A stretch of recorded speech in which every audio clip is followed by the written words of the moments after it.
चलिए जानते हैं आज के देश और दुनिया के महत्वपूर्ण 20 बड़ी खबरें सिर्फ 5 मिनट में। पर अभी तक आपने इस वीडियो को लाइक नहीं किए हैं तो लाइक कर लीजिए, चैनल पे नए हैं तो चैनल को सब्सक्राइब कर लीजिए। तो चलिए वीडियो को स्टार्ट करते हैं। न्यूज को देख रहे हैं, कमेंट में जरूर लिखिए। बता दें कि हरिद्वार के त्रिस्तरीय पंचायत चुनाव में सत्तारूढ़ भारतीय जनता पार्टी के बेहतर प्रदर्शन करने की संभावना नहीं है। इसको लेकर मतगणना भी जारी और सभी नतीजे 29 सितंबर यानी कि आज दोपहर तक घोषित किए जाने की उम्मीद है। बता दें कि इस चुनाव के लिए सोमवार को ही मतदान हुआ था और नतीजे 28 सितंबर को घोषित किए जाने थे, लेकिन देर रात तक भी रिजल्ट घोषित नहीं किए गए और अभी भी मतगणना जारी है।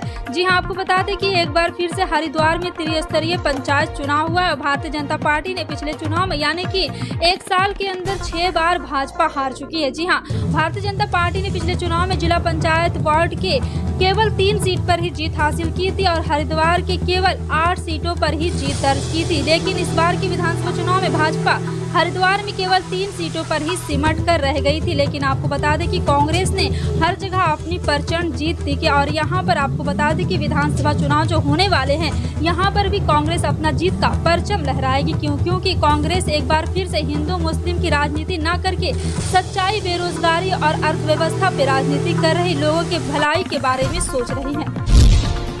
राजा वर्ल्ड रिकॉर्ड्स ने आधिकारिक तौर पर सोमवार को सप्ताह का सबसे खराब दिन घोषित कर दिया है। Guinness book of world record ने सोमवार को एक ट्वीट करते हुए लिखा है कि हम आधिकारिक तौर पर सोमवार को सप्ताह के सबसे खराब दिन का रिकॉर्ड दे रहे हैं। इस ट्वीट को पढ़ने के बाद कई लोग असमंजस में पड़ गए और सोचने लगे कि आखिर ऐसा क्यों।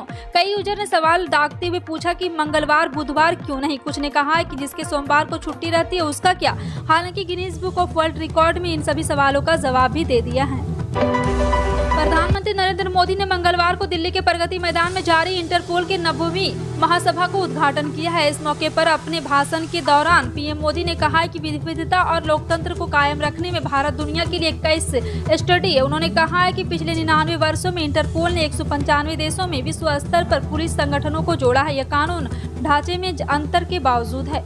भोपाल में लाडली लक्ष्मी योजना 2 के तहत कॉलेज में प्रवेश लेने वाली बालिकाओं के मुख्यमंत्री शिवराज सिंह चौहान 12,500 रुपये प्रोत्साहन राशि बांटेंगे। कार्यक्रम भोपाल स्थित रविंद्र भवन में 2 नवंबर को आयोजित किया जाएगा, जिसमें प्रदेश भर से 1,500 लड़की लक्ष्मी बालिका और उनके अभिभावक को आमंत्रित किया गया है। यह कार्यक्रम पहले 8 एवं फिर 14 अक्टूबर को प्रस्तावित था, पर मुख्यमंत्री की व्यवस्था के चलते स्थगित कर दिया गया। प्रदेश में 42 लाख लाडली लक्ष्मी है। इनमें से करीब 78,000 बालिकाओं ने इस साल कॉलेज में प्रवेश लिया है।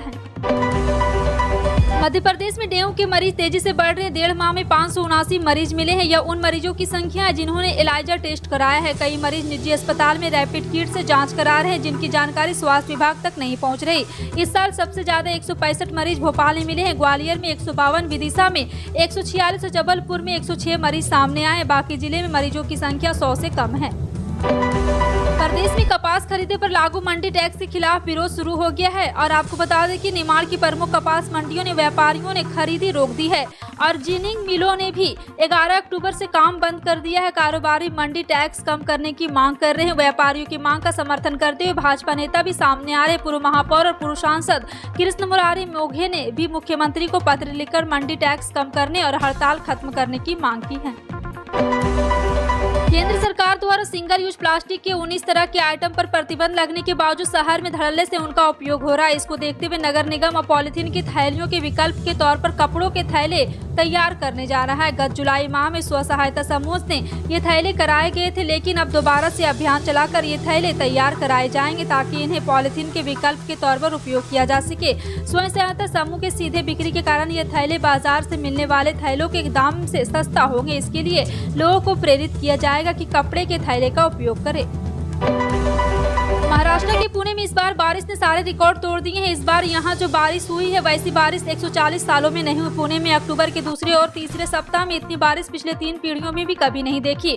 कई घरों में पानी भर गया और घर के कई निचले तल पानी में डूब गए। कई गाड़ियां तो पानी में बहते हुए दूर तक चली गई। जिलाधिकारी कार्यालय की तरफ से 18 अक्टूबर की रात से 19 अक्टूबर की सुबह तक तेज बरसात का अलर्ट जारी किया गया है और निचले इलाकों में रहने वालों को अलर्ट रहने के लिए कहा गया है। स्कॉटलैंड में की गई एक स्टडी से पता चला है कि कोविड-19 से संक्रमित 20 से एक शख्स अभी तक पूरी तरह से ठीक नहीं हो पाया है। इसके साथ ही कोरोना से संक्रमित हर 10 में से 4 मरीजों का कहना है कि वे कोरोना संक्रमित होने के कई महीनों बाद भी अभी तक पूरी तरह से नहीं उभरा है। नेचर कम्युनिकेशन पत्रिका में बीते हफ्ते इस स्टडी को प्रकाशित किया कि यह स्टडी 10,000 लोगों पर की गई है, जिससे शोधकर्ताओं ने लंबे समय तक कोरोना के जोखिमों का अध्ययन किया है। केंद्र सरकार द्वारा सोमवार यानी 17 अक्टूबर को 8 करोड़ से ज्यादा किसानों के खाते में पीएम किसान सम्मान निधि योजना की 12वीं किस्त ट्रांसफर की गई थी। और आपको बता दें कि फिलहाल कई किसानों के खाते में 2,000 रुपए की राशि अभी भी नहीं पहुंची। इन किसानों को धैर्य बनाए रखने का निर्देश दिया गया है। दरअसल किसानों के खाते में धीरे धीरे इस योजना का राशि पहुँच रहा है। परेशान किसानों के लिए उत्तर प्रदेश सरकार ने कॉल सेंटर स्थापित भी किया है। 18 अक्टूबर के बाद अपने बैंक के नजदीकी ब्रांच में जाकर पासबुक में एंट्री करा ले। फिलहाल आपका इन सभी खबरों पर क्या कहना है, कमेंट सेक्शन में टाइप करके जरूर बताएं। इसी तरह की पल पल की अपडेट जानने के लिए जुड़े रहें आप अपने NTS न्यूज चैनल से। मिलते हैं अगली बड़ी खबर में, तब तक के लिए जय हिंद।